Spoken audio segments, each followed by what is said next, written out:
Nongeye kuguha ikaze kuri Leo TV Entertainment. Ni umuyoboro wa YouTube w'abasobanutse kandi basobanukiwe. Uyu munsi munyemerere turebere hamwe urutonde rw'amakipe 5 akunzwe mu gihugu cyacu cy'u Rwanda kurusha andi muri football cyangwa mu mupira w'amaguru muri rusange. Abantu benshi bakunda kwibaza batese hagati y'ikipe ya APR Football Club na Rayon Sport niyo ikipe yabikunzwe kurusha indi. Bamwe bakakubwira bati ikipe ya Rayon Sport, ikipe y'Imana, ikipe y'Abanyarwanda niyo ikunzwe kurusha izindi mu gihugu cyacu cy'u Rwanda.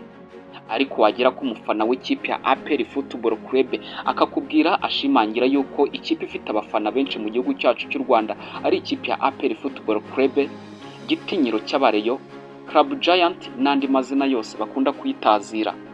Ni ikipe ya APR Football Club ikomeye mu gihugu cyacu cy'u Rwanda ndetse n'ikipe ya Rayon Sport.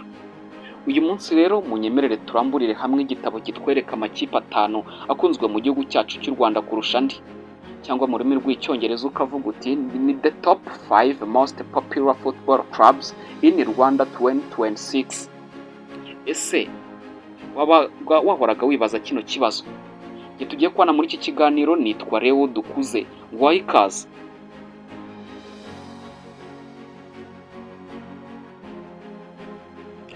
Twihuse ku mwanya wa 5 tuhasanga ikipe ya Mukura Victory Sport. Iyi ni ikipe ikomeye mu gihugu cyacu cy'u Rwanda kuko ari ikipe ifite ibigwi. Mukura ni ikipe yashinzwe mu mwaka 1963, ikaba ari ikipe ifite amateka kandi akaba ari imwe mu makipe akuze mu gihugu cyacu cy'u Rwanda. Iyi ni ikipe ifite ibikombe bya shampiyona bigera kuri 3, aho kimwe gitwaye mu mwaka 1992, ikindi muri 1998, ikindi muri 1999. Ni ikipe ifite ibikombe by'igihugu bigera kuri 5 muri rusange, cyangwa ibikombe by'amahoro, aho kimwe yagitwaye mu mwaka 1978, 86, 1992 ndetse no mu mwaka w'2018.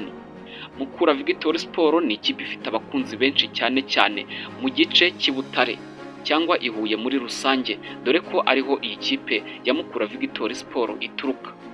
Kwihuse reka tujye ku mwanya wa 4. Umwanya wa 4 mu makipe akunzwe mu gihugu cyacu cy'u Rwanda tuhasanga ikipe ya Kiyovu Sport.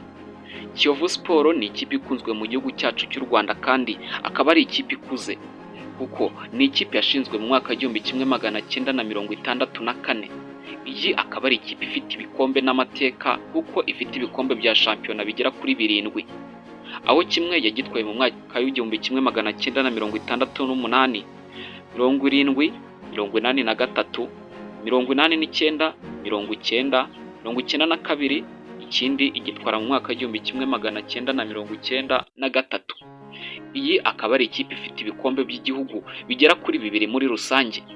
Kiyovu ni imwe mu makipe akuze kandi akunzwe mu gihugu cyacu cy'u Rwanda, cyane ku bantu bakuze, kuko abantu bakuze nibo benshi usanga bikundira ikipe ya Kiyovu Sport. Twihuse reka tujye ku mwanya wa 3. Ku mwanya wa 3 mu makipe akunzwe mu gihugu cyacu cy'u Rwanda tuhasangaho ikipe ya AS do Kigali Football Club. Iyi ni ikipe ikunzwe mu gihugu cyacu cy'u Rwanda cyane mu mujyi wa Kigali. Iyi ikabizweho kuba ari ikipe ntoya cyane kuko yashinzwe mu mwaka 1999. Iyi nayo ni ikipe ifite amateka akomeye cyane kuko nubwo ari ikipe ntoya yaje kugenda igerageza gutwara ibikombe bigiye bitandukanye, dore ko ifite ibikombe by'amahoro bigera kuri 3, aho kimwe yagitwaye muri 2013, ikindi igitwara muri 2019, ikindi igitwara mu mwaka wa 2022. Ni ikipe kandi ifite ibikombe bya Super Coupe bigera kuri 2, aho kimwe yagitwaye mu mwaka wa 2013, ikindi 2022. AS do Kigali iherereye mu mujyi wa Kigali kandi ikaba ifite abafana benshi mu murwa mukuru w'igihugu cyacu cy'u Rwanda. Twagiye ku mwanya wa 2. Ku mwanya wa 2 ndakeka ko itugira amatsiko kuko uri kwibaza uti ni hagati y'ikipe ya APR Football Club ndetse n'ikipe ya Rayon Sport. Twagiye ku mwanya wa 2. Nk'uko byagaragajwe kandi bikakorerwa n'ubushakashatsi, ikipe iri ku mwanya wa 2 tuhasangaho ikipe ya Rayon Sport Football Club. Iyi ni ikipe yahoze ikunzwe mu gihugu cyacu cy'u Rwanda irenze izindi zose. ariko kubera kugenda yitwara nabi, ititwara neza, idashimisha abafana muri rusange, ni ikipe ya Rayon Sports yaje kuba yisanga ku mwanya wa kabiri mu ikipe ifite abafana cyangwa ku ikipe ifite abafana benshi mu gihugu cyacu cy'u Rwanda, kubera ko Rayon Sports tuyisanga ku mwanya wa kabiri. Rayon Sports ni ikipe nayo ikuze kuko yashinzwe mu mwaka w'1968, ikaba aribwo yaje kuba ishingwa mu karere ka Nyanza. Rayon Sports ni ikipe y'ibigwi, amateka, kandi ikaba izwiho gutsinda cyane. Ni ikipe ifite shampiyona zigera ku 9 zose.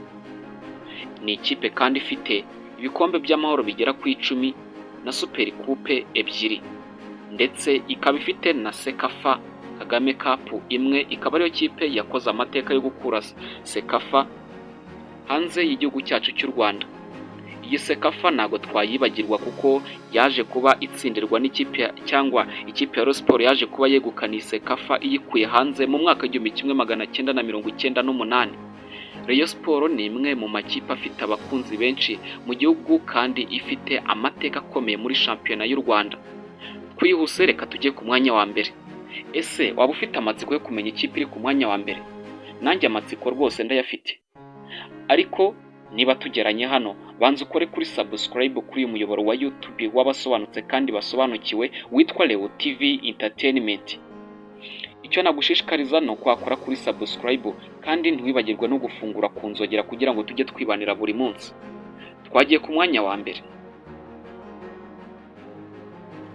Ku mwanya wa mbere tuhasangaho ikipe ikomeye mu gihugu cyacu cy'u Rwanda ndetse no hanze yacyo kuko ariyo kipe ifite ibikombe byinshi hanze y'igihugu cyacu cy'u Rwanda. Ni ikipe bita APR Football Club, nyamukandagira mu kibuga kikiyesa imitutu, gitinyiro cy'abareyo Club Giant. Ni ikipe ikomeye mu gihugu cyacu cy'u Rwanda yitwa Army Patriotic Rwandaise Football Club. APR Football Club ni ikipe yashinzwe mu mwaka w'1993, ikaba ari ikipe yashinzwe n'ingabo z'igihugu cyacu cy'u Rwanda.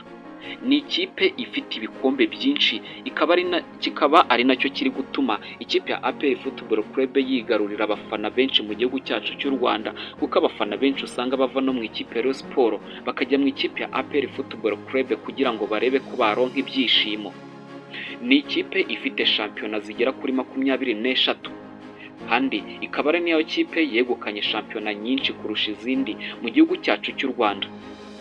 APR Football Club ifite ibikombe by'amahoro bigera kuri 14, Super Coupe zigera kuri 4, Sekafa Kagame Cup zigera kuri 3.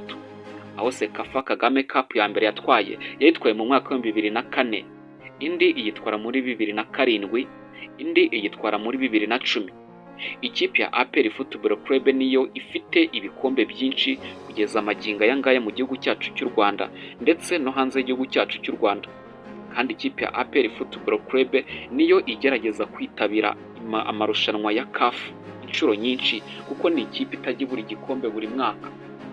Ikipe ya APR Football Club ni ikipe iyoboje inkoni y'icyuma andi makipe yose mu gihugu cyacu cy'u Rwanda, yaba mu bikombe ndetse n'abafana, dore ko abana bakiri bato, urubyiruko muri rusange rwose uri gusanga bari kwifanira ikipe ya APR Football Club, ikipe bita nyamukandagira mu kibuga kikiyesa imitutu, gitinyiro cy'abareyo Club Giant nk'uko Jangwani akunda kubivuga buri munsi.